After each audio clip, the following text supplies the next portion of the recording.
Hello and welcome everyone. It's time for another exciting episode of IT Career in Australia channel.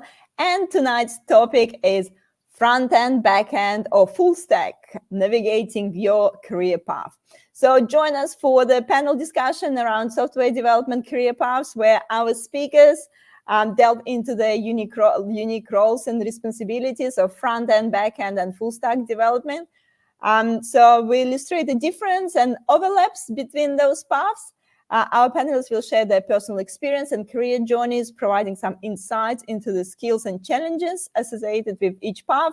And, were you starting out in the tech or contemplating a shift between these areas, or maybe just aiming to understand a bit more and get a bit of more insights into the different pathways? Obviously, this session will equip you with the knowledge and some guidance needed to make some informed decisions. So make sure to have your questions ready, especially, if you're in that career journey and maybe deciding between those paths.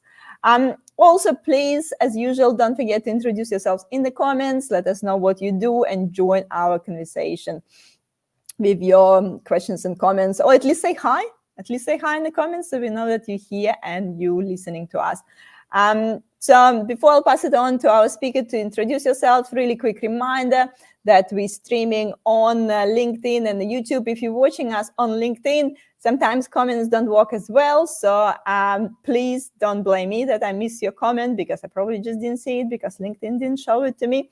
But you can always jump on YouTube, and the comments go really well on the YouTube. So you can obviously subscribe and all these things. You can also join my meetup group as well, IT Career in Australia. We're doing some face-to-face events in Albert Park in Melbourne at the moment. So if you're in Melbourne, definitely join my meetup group. And as usual, I encourage you to use this stream not only to learn some new information, but to network with people in the industry and find some, like-minded people, or maybe people in the same situation looking to progress in their career, in the career. So anyway, that's enough of me. Few people here saying hi. Shui saying hi. Shilpa's here saying hi. Thank you guys for saying hi. I can see you watching. Make sure to say hi so that we can say hi back to you.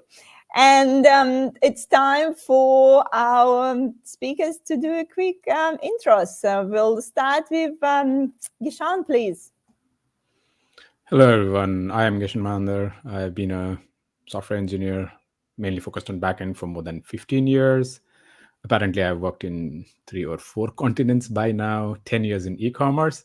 And I have worked in Australia for the past almost 6 years. I came here in 2018. And that would be a quick intro for me. Thank you, Geshan. Nicholas, over to you. Hi, I'm Nicholas. I'm a lead engineer at Coles. I've been a software engineer. I've been a software engineer all my life, but professionally, probably between 10 and 15 years. And I've worked all my career in Australia, but I have lived on most continents so far. So I'm working on catching up with you, Geshan. So perfect. Phillip, over to you. Oops. I'm cool. muted at the same time. All right. I'm Phil. I've been a software engineer for 10 to 15 years as well. I'm currently a senior front-end engineer. Most of my career started at creative agencies. In the last sort of 4 years, I've been working in product space. So yeah, that's a bit about me. Perfect. Okay, so we have Kafika saying hi. Thank you for saying hi. Hi to us. So again, people put the hi in the comments. Important, all this important. So without any further delays, let's basically dive straight into it. So the first obvious question that I'm going to ask is for our speakers to share a little bit more about their career journey, and maybe a bit of that transitioning. So have you done that transitioning in your career? Did you move from front end to back end or to full stack? Just can you give us a little bit of about your career journey and about your transitioning between those sort of three different software engineering career paths. Maybe we'll start with Phillip this time. Good. Yeah, so for me, I started out, as I said, in creative agencies. I began in a product space. I used to work for a publisher, and I did a lot of design, development, publishment for them, as well as built a platform for publishers to be able to do online information. In that space, I was essentially the full stack. I did everything from backend and front end. And then when I moved into creative agencies, they're all sort of startup spaces as well. So I was usually one of maybe two engineers. And so for that kind of a journey, it was really important to make sure that, I guess, you were full stack. So you needed to understand the back end engineering side of it as well as the front end. I think the space 10 years ago is very different to what it is now. And then sort of as I moved into product again, I was a lead engineer for a while. We mainly focused on front-end engineering. And now, I'm back as a senior front-end engineer trying to up my skills again, and been enjoying it. I think for me, I've always enjoyed front-end engineering a lot more. I love that visual aspect, which you don't tend to get as a backend engineer, but at the same time, a lot of the spaces I've actually been like the sole backend engineer, so I've had to build APIs and lots of stuff too. So, I mean, overall, I'd probably consider myself maybe a full stack with a front end leaning focus. Yeah, perfect. Makes sense. Nicholas, what about you? What sort of area you've been working the most and focusing on? Okay, so I also started my career in digital agencies. And of course, that was a young person's game. It was hectic, but I learned a huge amount working at digital agencies. They're a special kind of place. But my interest has always been in the technical side of software engineering. So I always like to build apps. And so I had a big focus on front end applications in particular. But I'm not as visual of a person as most front enders are. I sometimes like to call myself the back ender-ish front end engineer. But most of my career has been front end focused. I've probably for the last almost 10 years now. I've been in lead roles where quite often I've got direct reports, and I'm helping others in their career and managing large projects. And in order to thoroughly confuse all of your viewers, I'm going to go way back to the beginning, and I'll tell you about how I learned JavaScript. I actually learned JavaScript by way of InfoSec. So way back in the MySpace days, I wrote some of the first JavaScript botnets that were ever sort of actually realized. This was back when it was all still theoretical, and that's actually how I learned JavaScript. So think of that what you will. Yeah, so you go. You never know where you might start. So yeah, we have some creative agency starters. And Geshan, what about you? How your career evolved? Yeah, same for me. Like I started my career in Nepal. That's where I'm from, and I started with agencies as well, and then moved into product companies as I progressed through my career. In terms of backend, front end, I would always consider myself a backend engineer, always focused on the backend. But I guess before that, a simple question I think we should ask ourselves is, from when did this backend front end separation actually happen? Because when I started working in 2007-8, it was probably you have a CMS and it does everything. So you basically work in the CMS, something like a Drupal with PHP, and then that's basically your system. There is no APIs to call, like the browser directly gets the HTML from the server. But I guess, like around 2011, 2012, when this separation started to happen, then I focused more into the backend side of things. From then I have been focused much into backend. I have worked with front-end engineers, but I would not really like to label myself a front-end engineer, and I probably have some controversial views about full stack that we can know once we progress a bit further. Sounds good. We have a few people saying hi. Thank you, Suresh, for saying hi. Jamari here. Minikle here saying, I definitely enjoy more of the creative front end side of software engineering. So I have a bit of a random question to you guys, probably a bit more unexpected, but maybe we'll start with Geshan this time. But do you feel like you took any particular risk in your career? Do you feel it was like the moment of your career that you took some risk and go to some area that maybe you didn't expect it or something? So I don't know, what was, I guess, biggest risk you took during your career? What do you think? Technically, I don't think I took a risk as such, but like moving countries is always a risk, especially if you move a country and you don't already have a job there. I think that's probably the risk I have taken at least once in my life. So that would be I think a risk. Technically, I don't suppose, like, once you reach a senior software engineer kind of a position, I don't suppose you would have that many risks, because if you want to learn something new, you are basically confident enough that you would be productive in weeks, if not months. And I don't suppose technically you would have much risk given that you are at that level. So that would be my point of view on that. Yeah, perfect. Phil, what about you? Do you think you're taking any risk in your career? Yeah, I mean, I suppose similar to what Geshan had said. Like, at one stage, I did move from Queensland down to Melbourne in a quite short time frame, and I mean, that's always a risk, shifting. Even like, I had the job lined up, but obviously, that doesn't mean you're going to retain your job. In terms of like development risk, there was a project back in the early days where I hadn't worked on Node, JavaScript as much. It was relatively new at that stage, and we decided, let's create a live streaming platform where you could have an auth as well as a live chat going on, similar to what we've got here right now.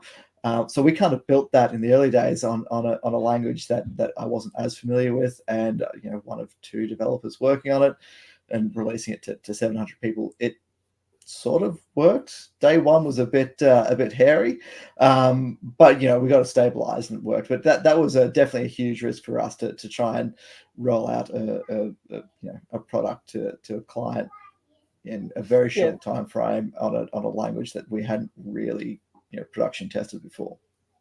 But it did work out. Nicholas, what about you? Did you feel like you took some risk? Well, probably the biggest risk, and this is probably more in line with what the kind of thing that Phil was talking about. Probably one of the biggest risks was one of the most interesting things that happened in my career.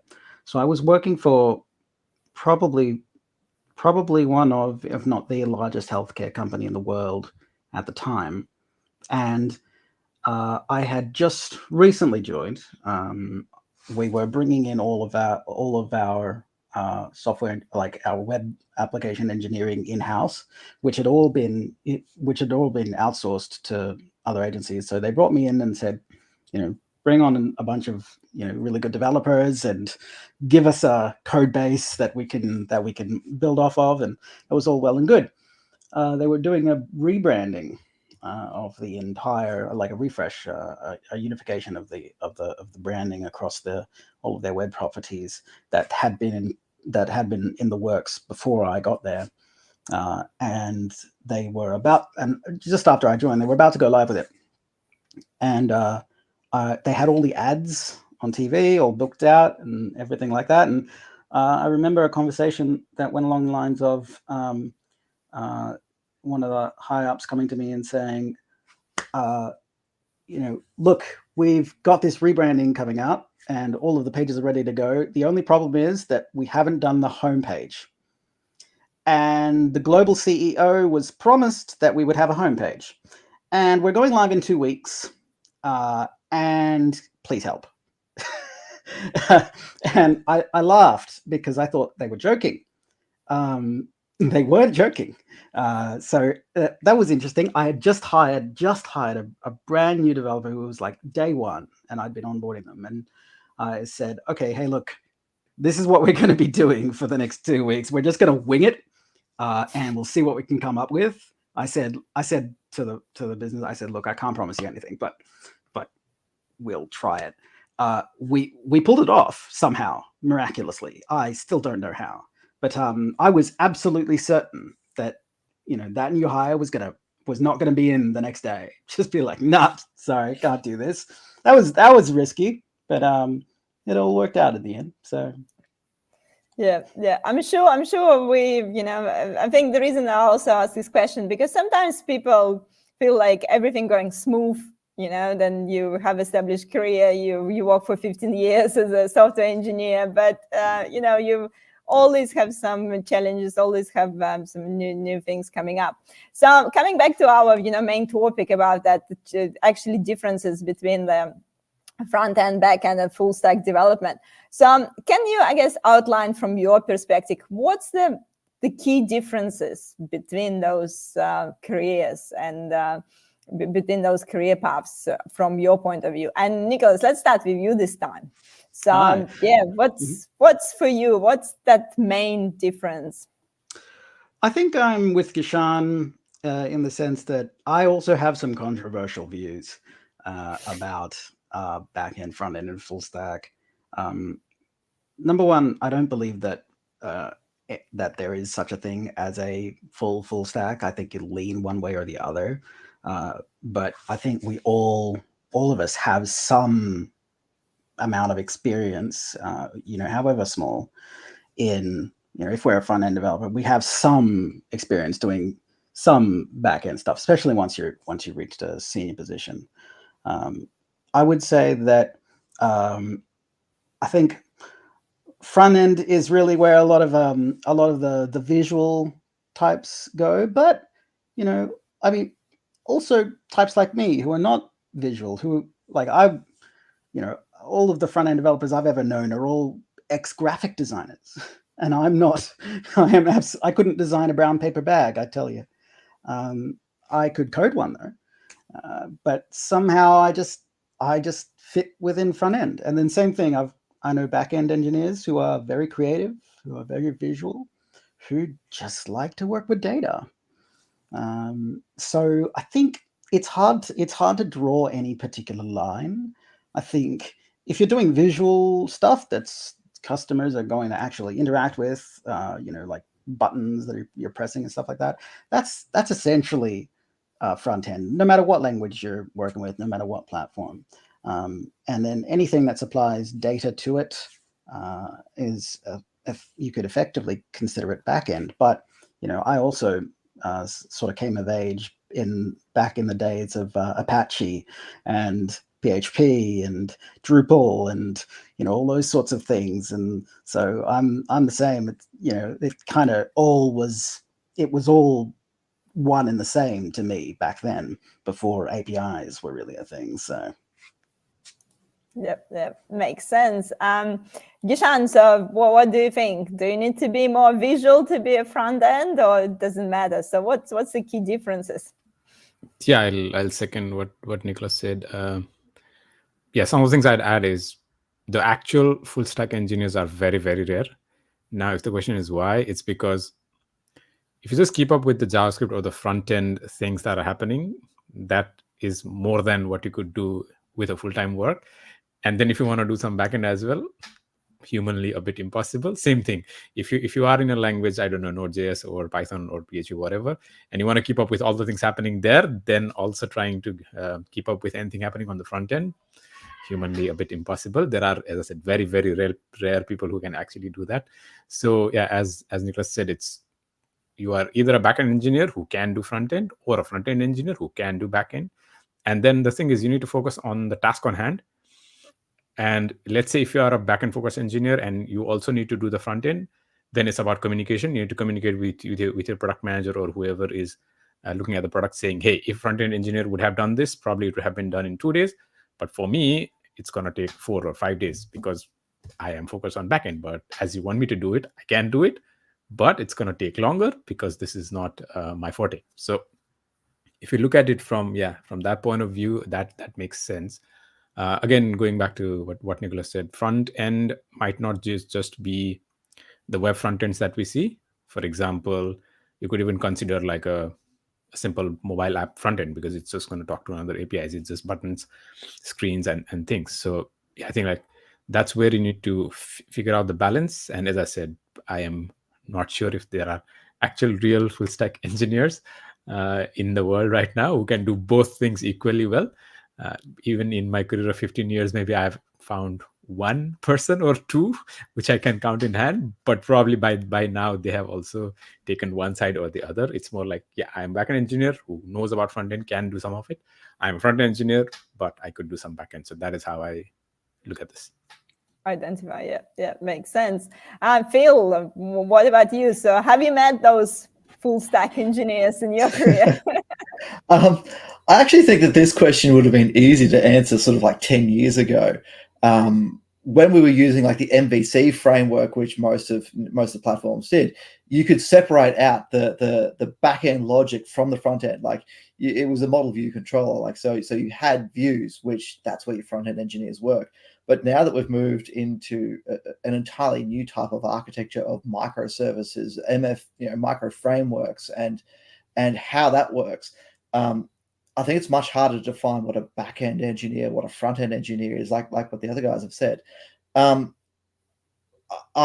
don't necessarily think it's about the visual as well, because even working front end at the moment, like the architecture that we've got our back-end engineers, they don't touch anything to do with front-end development. So they never work with HTML, React, or anything like that. But front-end engineers will create things like BFF, so backend for front-end. Their responsibility is then to create their own backend for their own applications, which then plugs into APIs that a pure backend developer has done. So that I think it's starting to get harder to define necessarily what a front-end engineer is as well, where sure, as if it's pure visual, that's easy to say you're a front-end engineer. I think it starts to split the roles. Like even back-end now, you split it out into, you've got security experts, you've got DevOps, and you've got people that develop APIs. They're all kind of back-end engineers, but you've got roles defined for each of those sectors. Front-end engineers kind of get lumped all together. You might occasionally get like a front-end UX engineer that specializes in really nice animations and things like that, and they're very easy to say, well, they're front-end engineers. But then you've got other people who don't necessarily do beautiful animations, but they still touch on the user interface. But then they also have to know how to write deployment pipelines, which stereotypically is a backend engineer, but front-end engineers have to do that as well. And then they have to be able to understand how to write a GraphQL API server, because that's what they're using at the moment. So I think it's getting harder and harder to define necessarily what a front-end engineer is, and the back-end engineers have already kind of got like the separation of concerns going on as you split it out. So I agree that this day and age, it's hard to define someone as a full stack engineer. It's usually someone who's got enough knowledge in the areas to touch on it. But yeah, it's certainly important, even as a front-end engineer, to have those back-end engineering skills, unless you can specialize in that UX space only, which I would also say is starting to die out as an engineer. You're going to get designers doing all of that work soon enough. Yeah, okay, makes sense. So we kind of agree that the full stack engineer is a bit of that unicorn that maybe doesn't exist. So I mean, if the company would advertise, like just a quick question, if the company would be advertising for the full stack engineer, you would not apply? Like if you see advertising, we're looking for a full stack, is it already like a red flag for you, would you say? No, I wouldn't say that. No? I think purely because I think it comes down to that. Like as I said, front end engineers still have to have that back end knowledge, and sometimes it's just a case of, well, for example, Python as well as React, and so it might just be that there's still a leaning direction on, is it front end, is it back end. But I still think I'm open to full stack engineers personally. It's just usually that's where you have to ask those clarifying questions about sort of how much is it leaning. It just might be a case of like, well, we don't have anyone in our team that's front end engineering, so someone with a minor level of skills just needs to be able to build a React application, and then they're building the API to go with it. Yeah. What about you, Geshan? Would you apply for full stack engineer role? I'm not sure if I'd apply for one, but yeah, my view is, as I said, if we are talking about vacancies, the first question I would ask is who is actually putting on the vacancy. Because if it's a big enough company, they would surely have like a team of backend engineers, team of front-end engineers, probably a team of DevOps engineers. And if even if they advertise as a front-end engineer, it would be written somewhere in the vacancy. It says this is a backend focused role where you might need to do a bit of front end kind of a thing. Now, if a 3 people agency is putting on a vacancy for a full stack engineer, they basically are saying, come in, do everything, we'll pay you half, but you need to work twice. That's what they are saying, like indirectly, right? So it depends upon who is doing that particular advertisement. So I think that's what you need to think and balance out, because as I said, like you cannot really follow those two things to be good at both of them. You will surely need to lean into one. And yeah, I guess that's where like I would see who is putting on the ad and like what are they writing in there. Yeah. Nicholas, anything to add to this? Would you? My response was basically going to be what Geshan just said. Pretty much that. If I see a full stack role advertised, usually I guess it depends. Well, quite often it's usually the reason for it is because they haven't defined well enough the actual requirements for what they're really looking for, or in some cases it's like Geshan said, come and do both, we'll pay you half kind of thing, and that can be a little bit of a worry. But sometimes a large company will have a better idea of it, but they just they're advertising it saying you'll touch on both to a certain degree, but this is the defined requirements. You'll be heavily front end or you'll have the heavily back end. You'll just have to do some of the other stuff too. Yeah, makes sense. We have a few questions coming through in the comments, so maybe we'll answer some questions from the audience before I'll go with my questions. Shilpa is asking, I joined in Lumify's online full stack course, and so far it's looking good. I'm curious about future. What can I expect as I continue the course? Any insights or advice? Here you go. Where is the course for the full stack developer that doesn't exist? So who wants to take this question? I can go if you want. Yeah. So like if you talk about courses, you build a full stack app probably, but would you call yourself a full stack developer? That's a different question. So you could potentially build a full stack app that works following the tutorial. But like, are you actually a full stack developer? That's a different question altogether. What I would suggest, probably I'm jumping the gun a bit, is try to be a T-shaped developer. That means you have good knowledge of multiple things, but you have a depth in one thing, which in my case, as I said, is backend, right? So even after like working for 15 years, I would not go in and apply for a React role because I know where my forte is, what my capability is. So I think rather than like first thing, doing a course would not actually make you an engineer, because people go through months or years of grinding to actually reach that stage. And that's where this full stack discussion would come into. My suggestion would be try to be that product minded engineer, which is T-shaped. That's where you could basically sell your skills much better. Anyone want to add Nicholas? Yeah.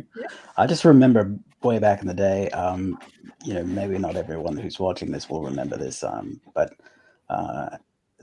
back when Ruby on Rails first came onto the scene, if anybody remembers the famous Twitter clone tutorial they had, where it was like, build a Twitter clone on Ruby on Rails in like 5 minutes. And it was full stack, it was end to end, and you could do it entirely in Ruby on Rails, and it was all great and wonderful. And then so the promise of Ruby on Rails didn't really pan out the way that all the hype was hyped up. But certainly, as a new developer, or even as somebody who's coming in to learn something new, if you come from a completely different area of software engineering, it's usually a good thing to get experience in both areas to some degree, to see the entire pipeline end to end, get some familiarity. Eventually, you'll find where your specialty lies, or you will magically turn into one of those mystical unicorns. And from there, I can't really predict what your future will be like, but I expect it will be profitable. Jason actually have a comment on this, that small comment on the question. As someone on the business side, my frustration often stems from developers who only constrain themselves to the back end or front end. They don't see the learning opportunity and only want to stay in the lane. I would like to hire developers who are curious, love coding, and are willing to branch out. Knowing both sides of the fence is incredibly useful. So I guess that's back to that T-shape. So kind of like knowing across all the stacks, but being more in depth on a particular side. We have another questions from sorry if I'm pronouncing some names incorrectly. Minanle. I'm taking a big risk shifting career from chemical engineer to software engineer via the self-taught road. I think my biggest question is what skill set would make me the most marketable? It's a big question. Phil, maybe we'll start with you. What do you think the most marketable skills at the moment? I actually think it depends on what you enjoy the most. Because what you enjoy and what you're passionate about is actually what will make you marketable. I mean, there's a lot of jobs out there that could make you a lot of money, but if you don't have passion, you're not going to invest your time in it and things like that. So similar to what we were talking about before with full stack, I think it's a great idea to do full stack courses, because as you're getting into the space, you get an understanding of what it involves to be a backend engineer as well as a front-end engineer, and then you can start going down that T-shaped route, and you can figure out what it is that you're most passionate. I mean, there's lots of talk about what languages that you could be marketable in, but it depends on what you really want out of it. I would figure out what you're passionate about in software engineering. If it's API development, if it's data, if it's DevOps, if it's front end, let's make things look beautiful. Figure out what that is, and then start to specialize in it, because then that's where you can start to get the jobs and advertise to it. I mean, there's lots of roles out there that you could, as I said, go and do, but if you're not passionate about it, then there's not much point in doing it, because you'll never develop the skills to be a specialist in that space.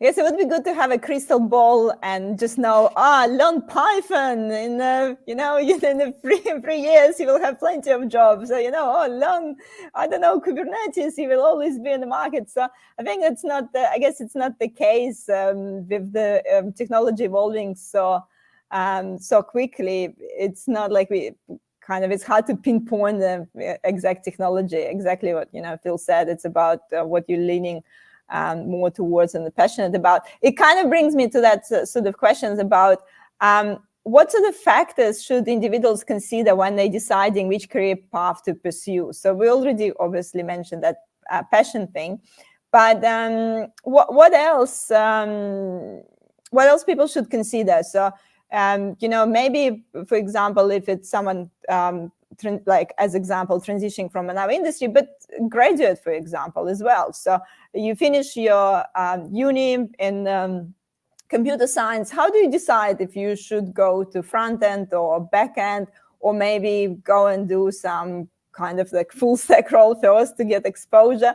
So what do you think? What's the, I guess, is there any typical career path, or the best basically the best career path there? Geshan, do you want to go first? Sure.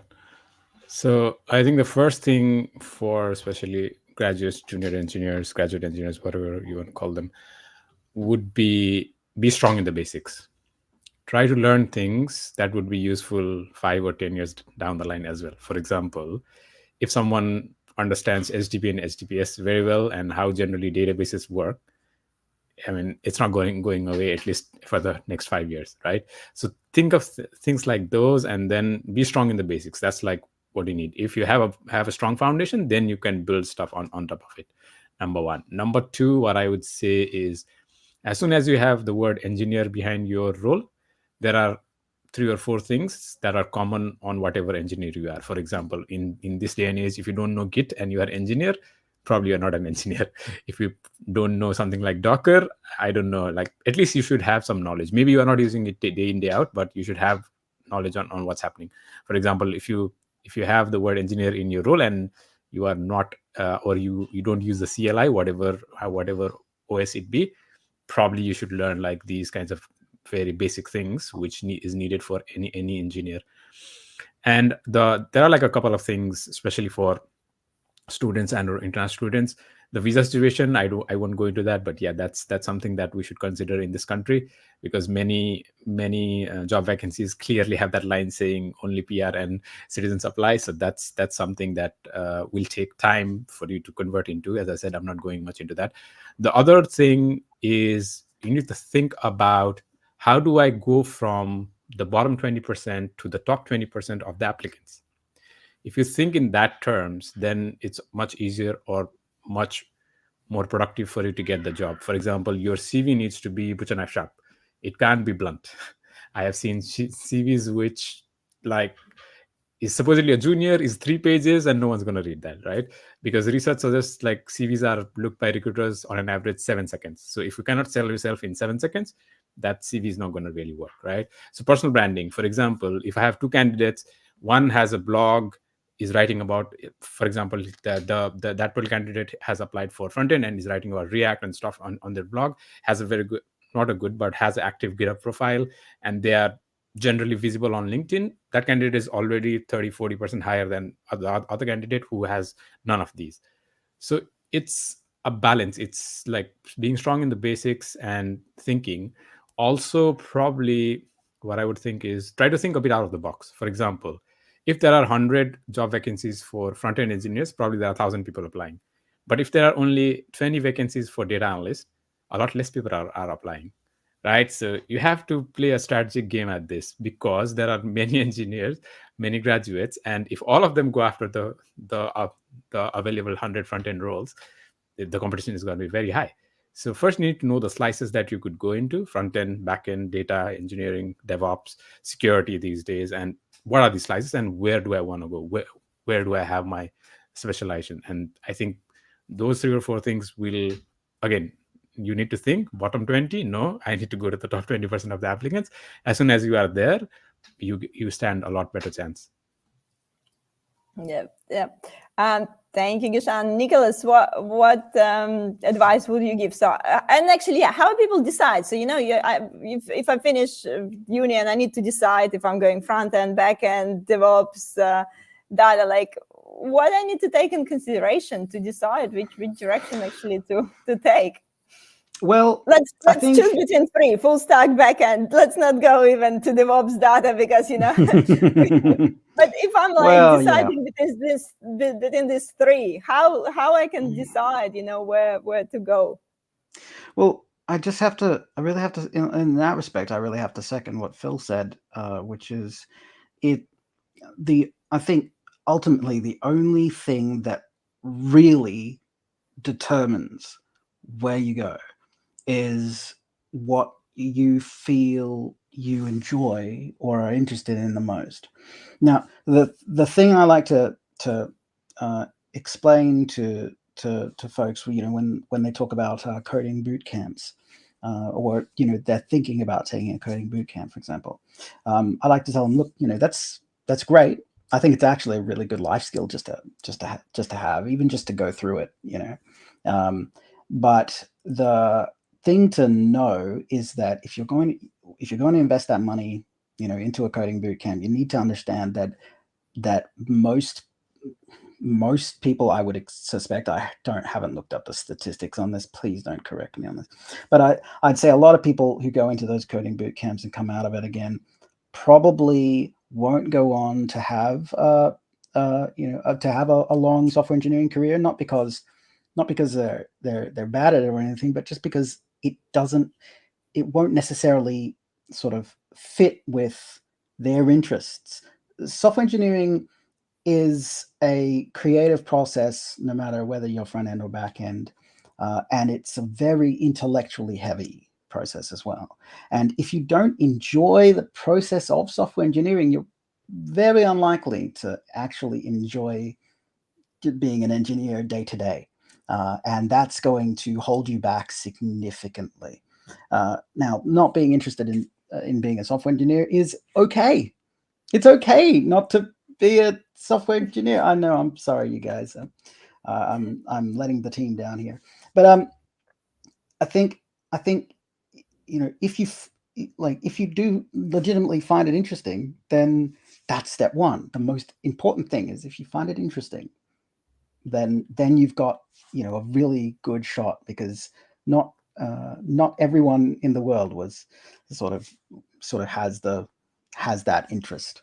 Now, in terms of picking between front end, back end, and anything else, again, it's gonna come down to getting a taste of things, especially when you're early in your journey.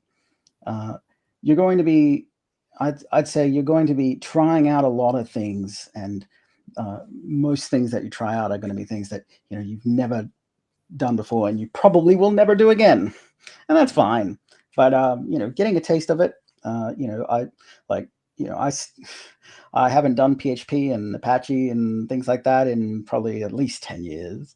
And I'd never done it professionally, but I did it, as a part of my sort of learning journey. And you don't want to go back. And I don't want to go back. And I don't think I want to go back. But just to touch on the marketability thing as well, I can talk about the front end. In front end, probably one of two things: either be really good at JavaScript or be really good at UX.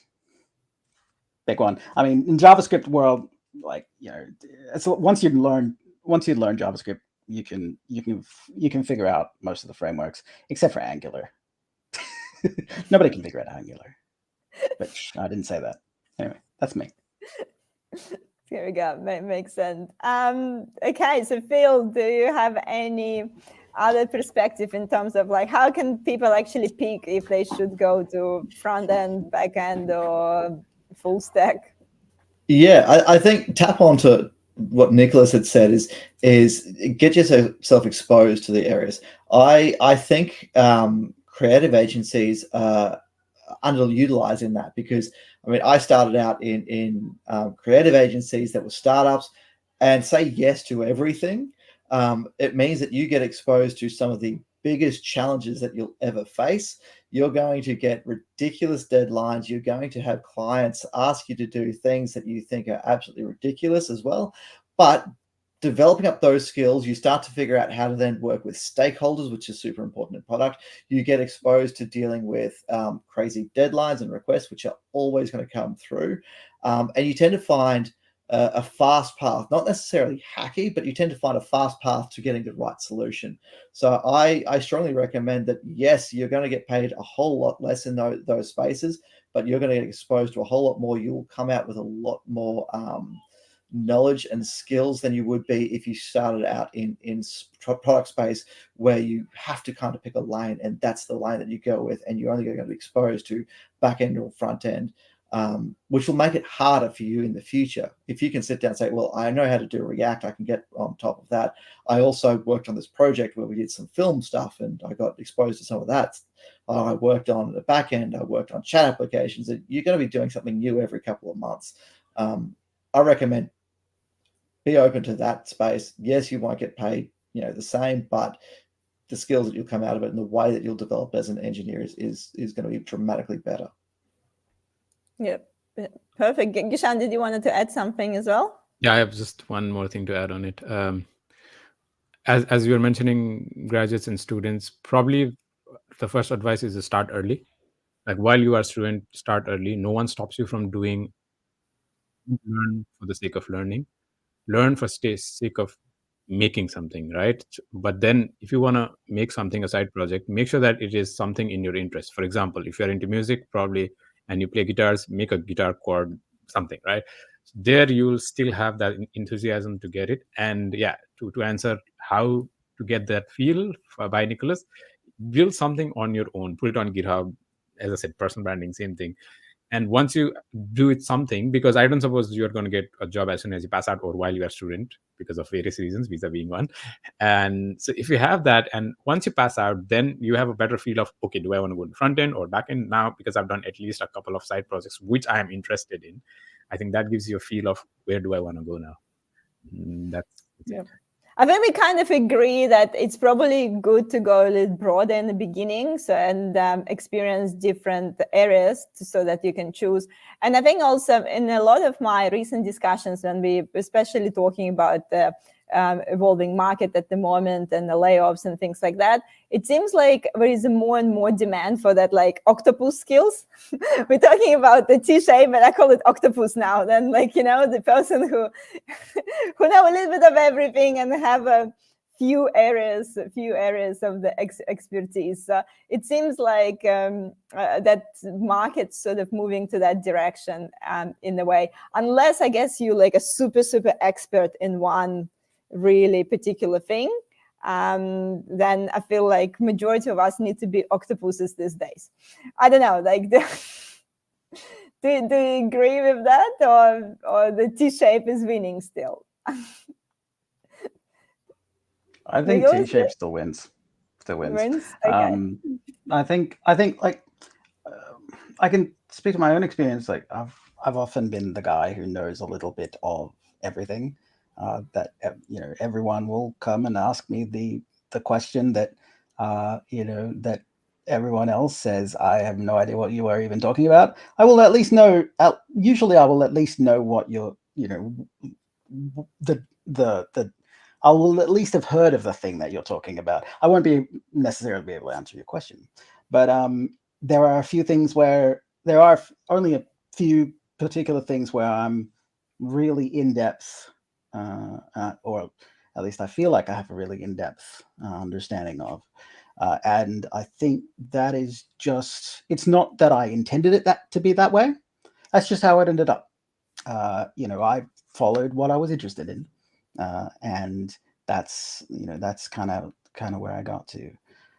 So you know, I do think it's still like, you know, when you're starting out in your career, you're doing the top bar of the T. That's really, you know, yeah, what I encourage you to do. Try stuff out, see where your interests take you. Yeah. I'm just cautious about the time. We, you know, probably have 10 minutes left on our stream. I guess, Phil, just a quickly, T-shape or octopus? What do you think? I mean, as soon as you start going down octopus route, you start to talk about what full stack, essentially. You kind of got an idea of everything that's going on. I mean, I go back to what I said at the start. I think front-end engineering is changing so much, and we're in an interesting space with the architecture where you still need to know about API design if you're building your backend for front end. So you kind of need to understand a lot of those sorts of logic. So I don't think it hurts to definitely have a solid understanding of a few, you know, key areas.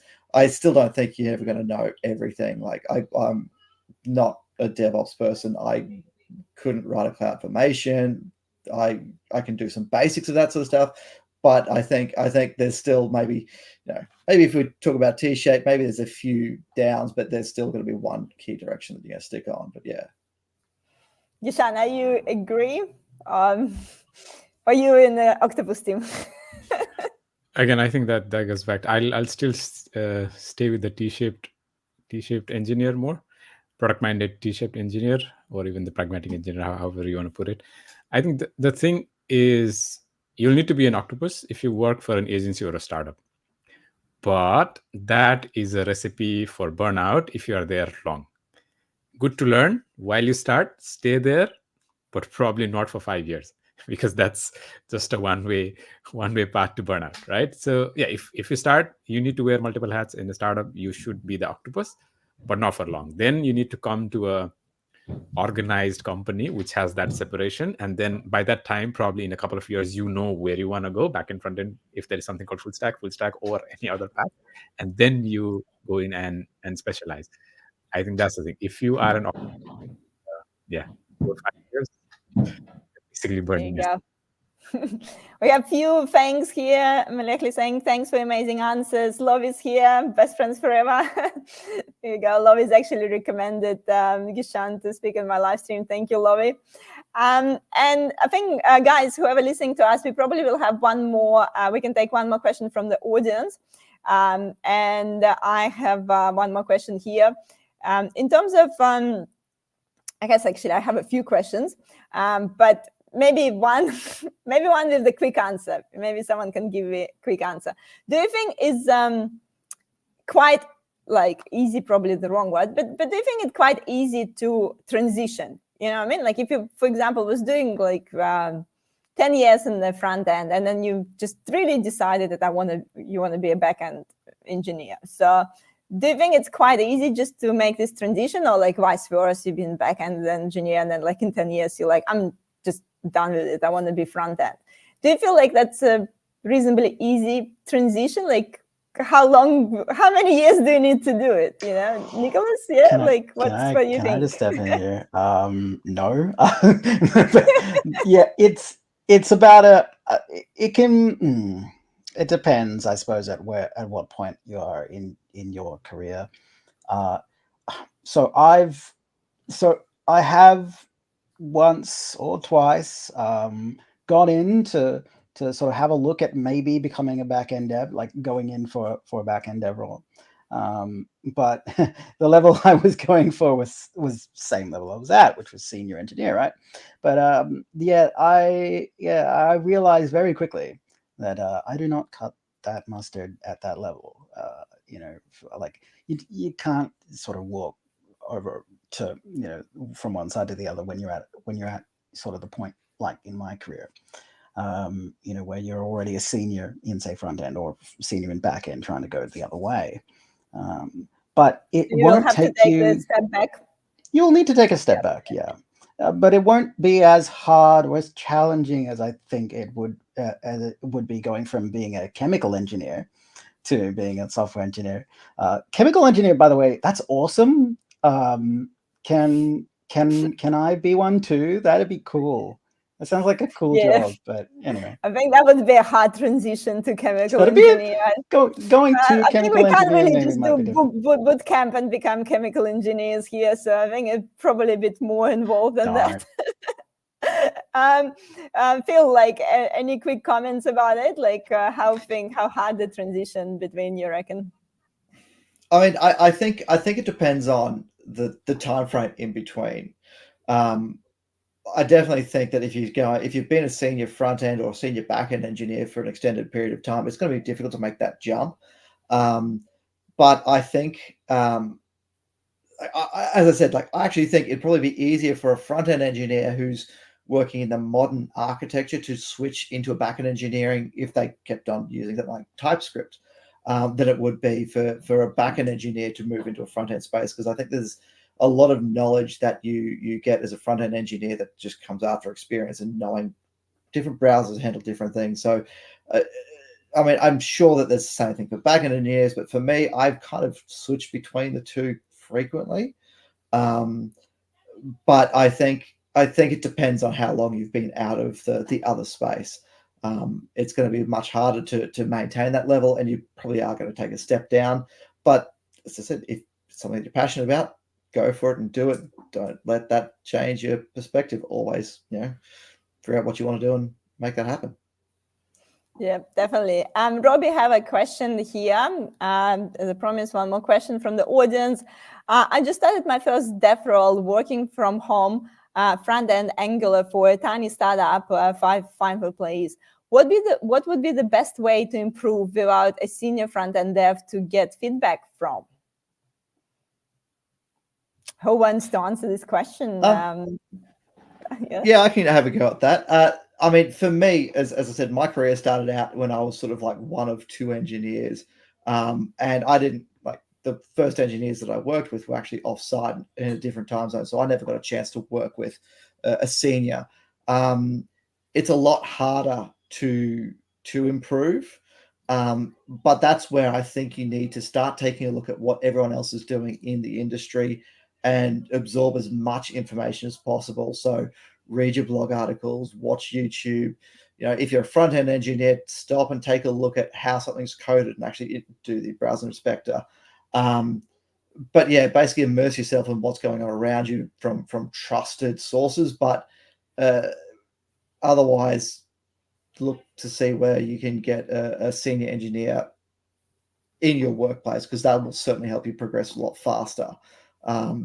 It's a struggle. I went through it. Yeah, you get used to it and you start to figure out how to do things. And then when you switch jobs, you'll learn all the bad practices that you developed and be willing to overcome them. Definitely. And we actually we have two blogs here, Nicholas and Geshan. They both have blogs. I'm going to put them into the comments on this video so you can check it out, guys. And Geshan, did you want to add something as well on the point of the feedback? Yes. For the first dev role, Robbie, if it's your first dev role, and if you can, don't work from home 5 days a week, because being in the office, drawing boxes and arrows between them, that's a very good exercise that is very, very difficult to do virtually. So those kinds of things, I think, will make it easier for you to go to the next level. And and then even if it's a tiny startup, try to get in person, especially for junior engineers, and that's going to help with your career. Is my advice on that. Yep. And I have one tiny thing I want to add. Yeah. Nicholas, what about you? The hack that I always used, that I don't think I've ever told anyone about before, is I have a habit of regularly going to the GitHub trending page, and I go through the list of the things each day. Well, most days, not as it wasn't kind of set up to be a habit, but I found that you find so much interesting stuff, even if it's not in a language you understand, just looking at it and going, that looks interesting. You can pick up a lot of insights from that. So that's one trick to level up that I can give you for free. What about asking ChatGPT for feedback? I'm just gonna do that. Don't do that. And don't hook up ChatGPT directly to your command line, because it will delete your entire home directory. I promise you that. So. Okay, so we keep the ChatGPT for another discussion. Otherwise, that go for forever. We have a few minutes left, and we have a few minutes left to do the giveaway. So the giveaway is actually the virtual coffee chat with our speakers, so that it's your chance to ask more questions and basically network in the industry. So people who comment and ask the questions have a chance to win this giveaway. And while the speakers are choosing the winners, I'm going to do the announcement for next week. Next week is 22nd of May. Oh my God, it's already getting close. It's already middle of May. I can't believe in it. And 22nd of May, and then we have a topic of traditional versus agile project management, key differences. I think really should be hopefully controversial topic. So what is actually the difference between agile and traditional project management? I think it's been a lot of different views recently. And, some people think that agile is dead or agile is not working. Some people think that, traditional is dead. So anyway, so if you want to participate in discussion next week, make sure to tune in. I'm sure it will be interesting discussions with a lot of insights. So that's next Wednesday, 5:30 p.m. as usual. So we have some winners. So Phillip gonna talk with Robbie. Robbie, the last question. Hooray, Robbie. So make sure to connect with me on LinkedIn. So I'm gonna do the giveaways on LinkedIn. So connect with me on LinkedIn. So I will connect with you with Phil, and you can find that time slot for 30-minute chat. So who else we have there?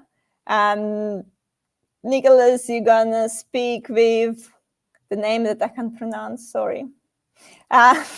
Minelli. So I hope I'm pronouncing your name correctly. Nicholas and Minelli, so virtual coffee chat. And Geshan, who did you pick for the? Geshan picks me. I win. Geshan, you muted. Oh, sorry. Yeah. I haven't picked anyone till now. I don't know. Like you could pick someone for me, Anna. You just, Much you know, easier. pick. Who Okay, else asked me questions at the minute? Shilpa, what about Shilpa? good, done. Yes, yeah, Shilpa. I'll make sure I'll connect you with Geshan so that it's your chance to basically ask my questions. It's been an amazing session, so many takeaways. Thank you, Geshan, Phillip, Miklos, and Jana for organizing. Thank you, Shilpa. Mini. Okay, so here you go. That's the easiest way to pronounce your name. Thank you, Mini. Thank you, everyone. I'm cautious about the time. We're already at the 6:30 mark. It's been amazing to have you here. Thank you so much for your insight. I feel like we can talk probably for an hour. You know, we only touched the surface of the discussion, but I'm sure everyone had the great takeaways, especially, you know, to get at least like some high level understanding about the difference. And obviously, guys, if you're enjoying it, the usual things like share, subscribe, you know the drill. You all know how to do it. Just start clicking those buttons and make sure to join me on next every Wednesday, basically every Wednesday at 5:30 p.m. Anyway, thank you again for all our speakers, and I'll see everyone next Wednesday. Thanks for having us. Thank you. Thank you. Thanks, everyone.